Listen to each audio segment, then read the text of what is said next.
wondered what it feels like to be just undeniably pretty.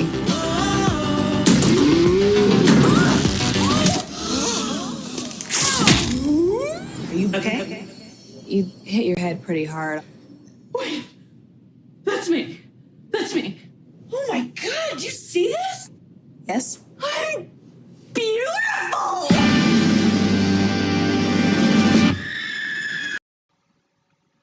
I just saw I Feel Pretty. This is a spoiler movie review for I Feel Pretty. And in case you didn't hear me, I say spoiler, not non-spoiler. This is spoiler. Not that it matters, there's not a lot to spoil in this movie. It's very basic and easy flowing, predictable, that kind of stuff. There were some parts where I'm like, I'm not sure what's going to happen here, like with the love interest, because first she meets this guy, Ethan, in the laundromat, and I'm like, oh, he probably won't even call her. And she meets this Grant guy who is interested and a supermodel. I don't think he's actually a supermodel, but he's hot as shit. But that's beside the point. So I was curious as to how things were going to play out for her. I wasn't sure. I was like, the story's either going to go one of two ways. Either she's going to become someone different based on her personality, which is what happened, or she's going to get too confident and too cocky, and she's going to lose all of it, and she's only going to have her friends left. Which kind of happened, not quite. It was more like the opposite. The first one happened more. I originally, when I left the theater, I was surprised, because the most surprising thing about this movie is that I didn't hate it. I hate all of Amy Schumer's movies. I don't know if it's that she's necessarily not funny as much as her movies. I can't like them. Like Trainwreck, I was like, it is mediocre at best, if even that. It was a train wreck of a movie, more or less. And then what was the other one? Snatched. I love Goldie Hawn, so I really wanted to like that one, but I didn't. I was like, what is this movie? This one, I didn't hate like that. I actually enjoyed it. I walked out, I was like, oh, that was a cute movie. It had a good message and everything, and I was like, oh, it's about 3 out of 5 stars. Acting was a little bit off for almost everyone, even Michelle Williams, my girl. Every time she got on screen, I was like holding my chest. I love Michelle Williams. Maybe not as an actress, but as a person. I liked her in this movie. I liked her character. It was this, she's like a supermodel, super all-star role model for women, and she was insecure about her voice. Yeah, her voice was driving me nuts. When she started talking, I was like, wait, that's not Michelle Williams. She doesn't sound like that. And she looked very, very skinny in this movie. I'm worried. But I liked her character. She was this very sweet person. I liked her relationship with the brother. It wasn't like, there were some parts where it fell flat, but for the most part, I liked the relationship between them.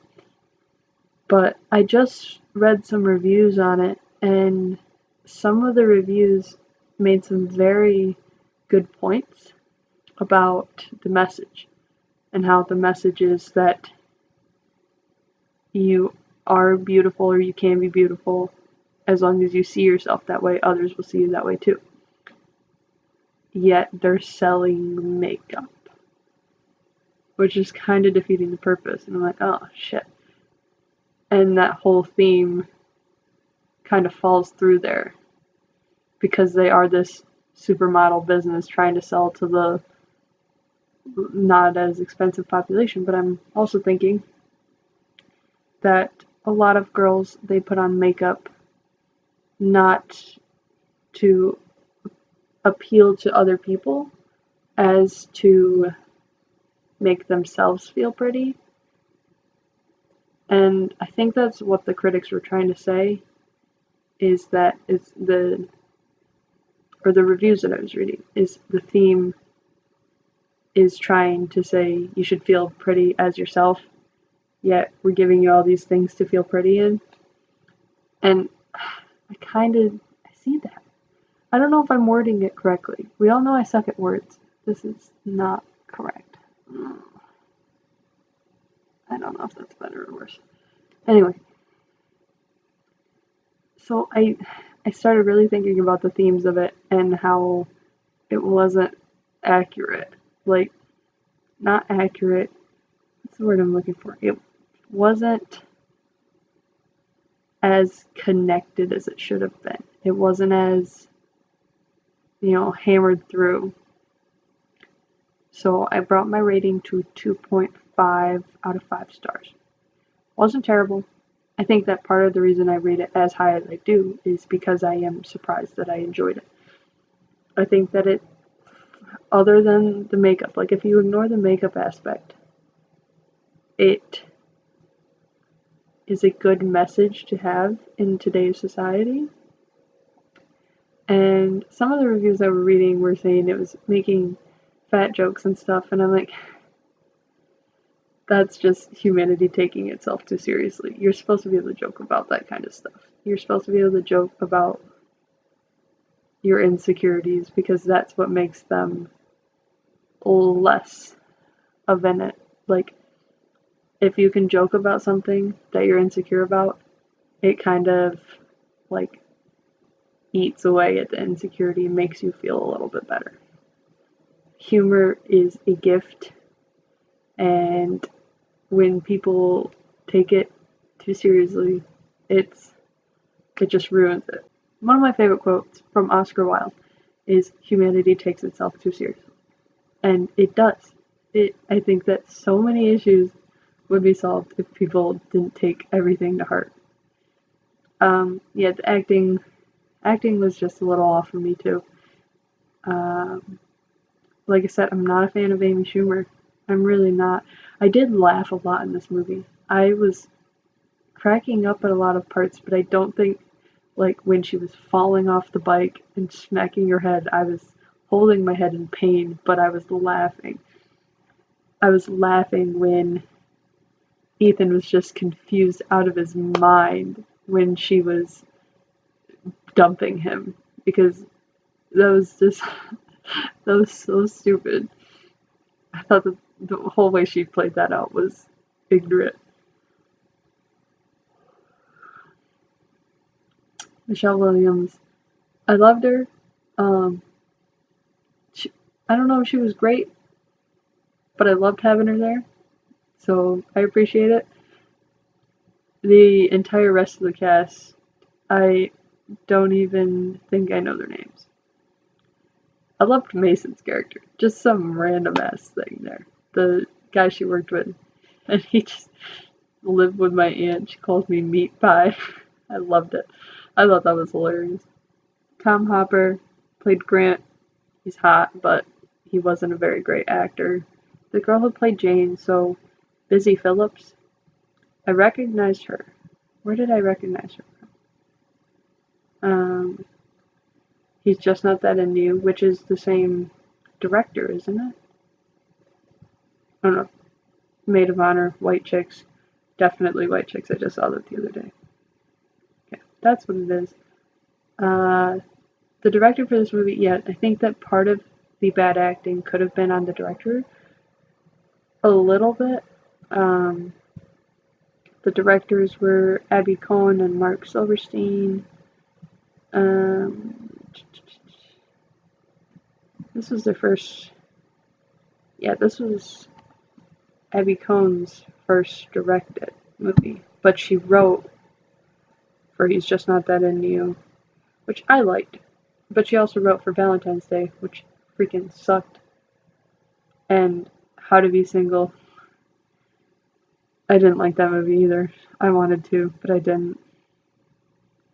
Mark Silverstein. I know that name too. Is he just... How do I know that name? He's done the same things with her. Maybe they're